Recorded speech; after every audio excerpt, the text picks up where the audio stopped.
ヤッホームエルです。みんなさ、学校でシーンってなってる時にくしゃみってしたことある？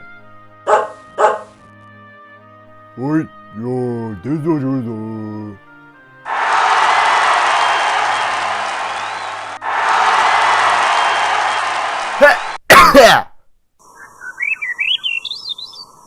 割とこんな感じになることが多いよね。でもさ、それは、なんか、恥ずかしくない？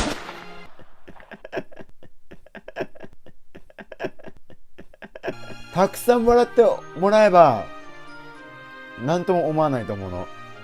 いろいろなくしゃみを試してみて、どれが面白いか、ちょっと考えてみよう。それでは、やっていくぜ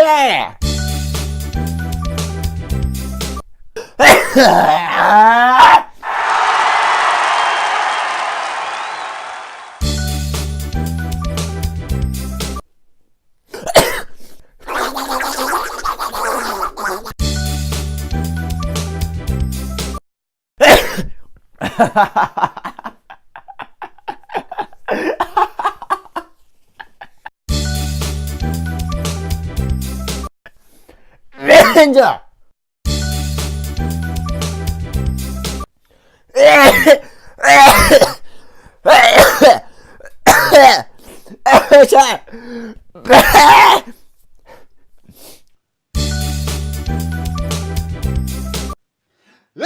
優しい朝を覚えていますが、階段二人夜を越えて拙い心を寄せ合っていた。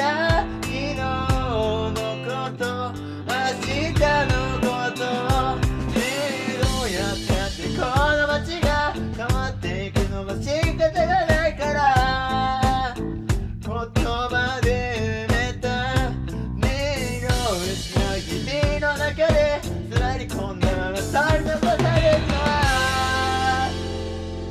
僕らだけ。こんな痛みはこんな痛みはそれに足らないほどに愛している。